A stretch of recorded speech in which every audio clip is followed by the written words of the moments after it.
Welcome back, Warriors Nation. Make sure you slam that subscribe button and give this video a thumbs up right away so you're locked in on every twist and turn of our off-season saga.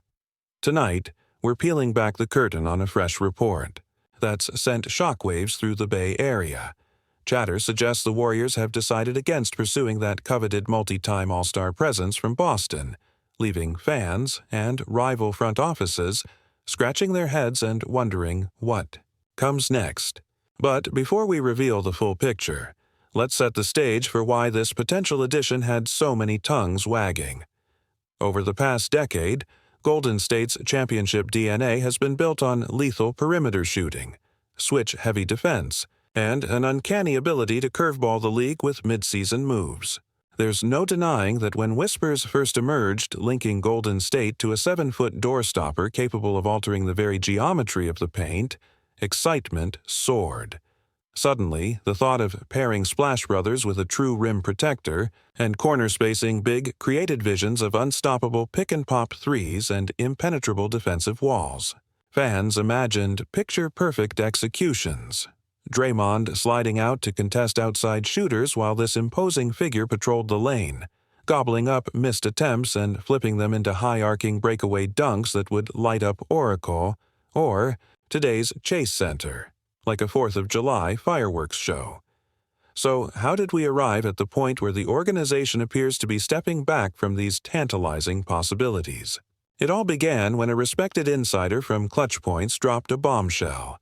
Despite early conversations and mutual interest, Golden State's brain trust quietly concluded that the risks outweighed the upside. The initial pitch reportedly involved sending a promising young wing, someone whose athleticism and shot creation potential already have analysts buzzing, along with a couple of first-round picks and a veteran salary filler to Boston in exchange for that front-court specialist. But as the numbers were crunched and health reports were re-examined, worries emerged about long-term durability, cap restrictions, and the delicate equilibrium of our current rotation. Imagine being in the front office war room as the latest medical update crossed your desk. Details about past knee issues and recurring Achilles concerns that, on paper, could erode availability in a grueling 82-game marathon. With luxury tax penalties already looming large for a team that prides itself on strategic financial flexibility, decision-makers found themselves asking the hard questions. Could the Warriors truly absorb another max contract without hamstringing future moves? Would giving up an ascending rookie and draft currency compromise the depth that's carried this franchise through playoff maelstroms? And perhaps most critically, would injecting a high-maintenance piece disrupt the chemistry that Steve Kerr has meticulously cultivated? A free-flowing offense built on equal opportunity scoring and relentless ball movement? Amid these internal debates, external whispers swirled. League executives began to circulate theories about alternate suitors ready to pounce on any sign of wavering interest from Golden State. Teams like Miami and Dallas were said to be monitoring every clue, prepared to swoop in with competing offers. Meanwhile, Boston's front office held firm, leveraging the pivotal role their star center played in securing a championship berth just last season. The upshot. As the clock ticked toward summer workouts and free agency's open window, the Warriors quietly pulled the plug on trade talks, signaling that this particular chapter in their off-season narrative would remain unwritten. But what does this pivot mean for the defending champions of splash and swagger? On one hand, it preserves a core rotation that thrives on cohesion. Stephen Curry and Klay Thompson operating in perfect harmony, Draymond Green anchoring the defense and orchestrating the attack, and a supporting cadre of role players who understand Kerr's pinch post schemes and corner three spacing to a T. On the other hand, the league's evolution toward bigger, more versatile front courts raises the question, are we leaving an opportunity on the table by passing on a player built to stretch defenses vertically and horizontally?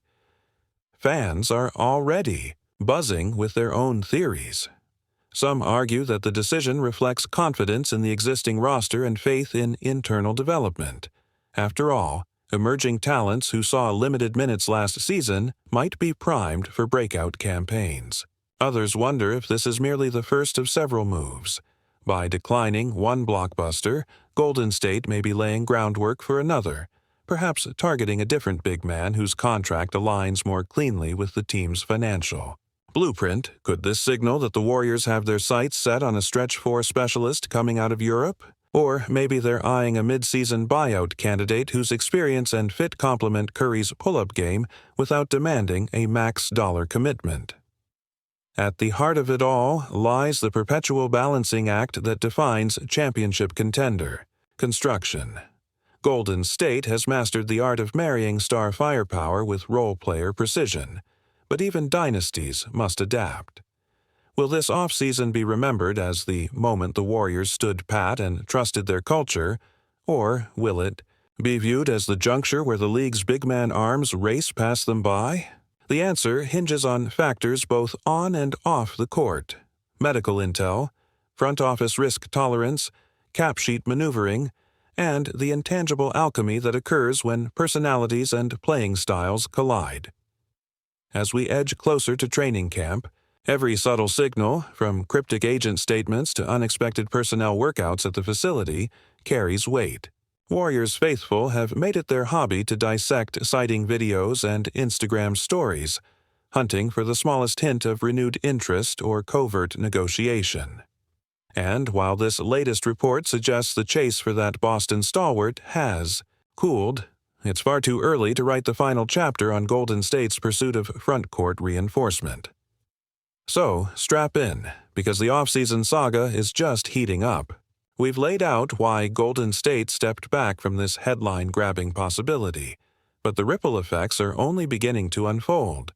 Will the team double down on their internal core, pivot to a different target, or engineer a midseason seismic shift once cap space frees up? Those answers lie just beyond the horizon, waiting to reshape our championship window once more. Keep those notifications on and get ready for Part 2, where we'll break down alternative trade scenarios, cap sheet gymnastics, and what the future rotation could look like. Now that you're all caught up, make sure to hit that subscribe button and drop a like so you never miss the next twist in this off-season thriller. Let's dive into how Golden State could turn this decision to walk away from Boston's big man into a strategic advantage, and where they might go next to shore up their front court. First, picture the Warriors' front office recalibrating their approach. By declining to mortgage future draft capital and promising youngsters for a high-risk, high-reward veteran, they preserve the assets that have fueled their dynasty. That means keeping the rookie sharpshooter whose three-point stroke lit up the bench last year, retaining the explosive wing who flashed two-way potential, and holding on to unprotected first-round picks well into the latter half of the decade. These safeguards create optionality. Golden State can still swing for another blockbuster, perhaps targeting a more affordable stretch four overseas, or conserve cap space for a mid-season buyout star who fits their culture without commanding maximum salary. Speaking of cap space, the financial gymnastics at play are fascinating. With Stephen Curry, Klay Thompson, Draymond Green, and Andrew Wiggins all locked into sizable contracts, the Warriors sit at the precipice of the luxury tax. Executing a sign-and-trade for a max contract European standout, or facilitating a buyout. Arrangement for a veteran big who doesn't require full mid-level money would allow them to weave under the tax line just enough to sustain depth. The stretch provision remains a dark horse option. By stretching out the salary of a veteran on an expiring deal, they could soften the cap hit and free up an annual exception that gives them breathing room in December or January when buyout candidates hit the market. On the court, this philosophy translates into a fluid rotation. Imagine carrying a front-court trio of Green, James Wiseman, should he return healthy and hungry, and a savvy stretch four who can pop from deep and hedge effectively on pick and rolls. Curry and Thompson continue to capitalize on gravity, drawing defenders out to the perimeter and opening driving lanes for slashers. Green orchestrates from the high post, identifying mismatches and igniting fast breaks.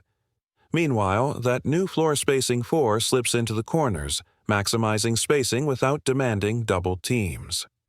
This scheme preserves the trademark Warriors' motion offense while adding a modern counterpunch to the league's rising tide of paint-bound, switchable threats. Pivoting to potential targets, Golden State's scouts have eyes on experienced European veterans whose contracts and skills align neatly with the team's needs. These players often come at a discount compared to their nominal talent value, and their EuroLeague pedigree suggests readiness for high-level roles on NBA rosters. A savvy acquisition here would avoid the steep, luxury tax penalty of a max contract, while delivering a proven defender and spot-up shooter with minimal risk. Alternatively, the mid-season buyout market could yield a savvy veteran center. Think someone who can slide into 15-20 minutes per night, cleaning up the glass and altering interior shots, all while knowing his role and embracing it. Of course, nothing is guaranteed. The Warriors must balance veteran savvy with the developmental arc of Wiseman and the young wings whose bursts of athleticism hint at future stardom.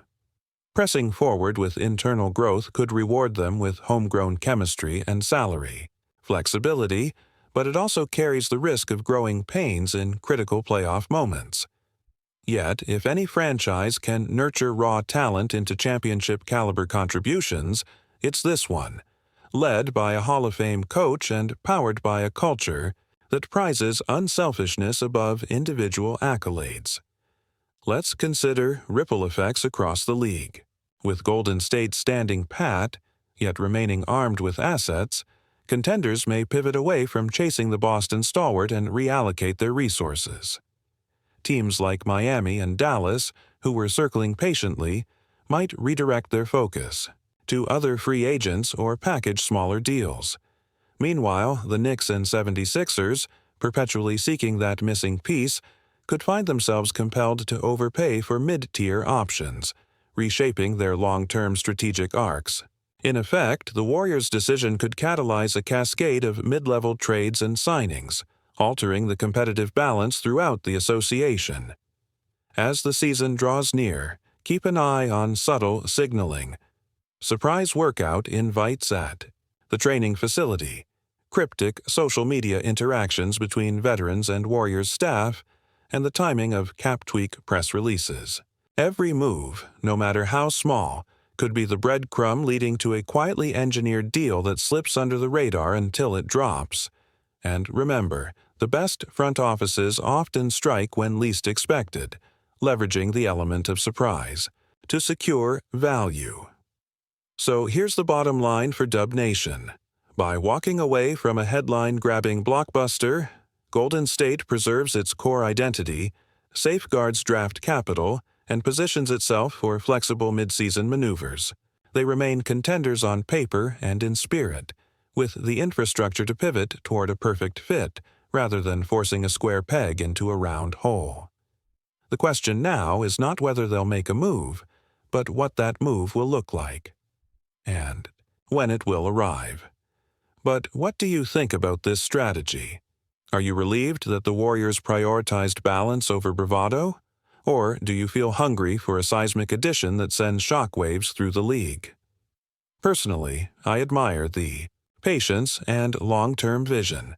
Trusting in the culture that's delivered 4 championships in a decade feels like the hallmark of true dynasty management. Yet part of me yearns for the electrifying buzz of a late-season coup, the kind that flips the narrative and redefines title races overnight. I can't wait to read your take in the comments below. If this deep dive got you thinking, drop a like, subscribe to Warriors News Fan Report, and ring that notification bell so you're first in line when the next scoop breaks. Until then, stay golden, stay curious, and keep believing that the best is yet to come for our beloved Warriors.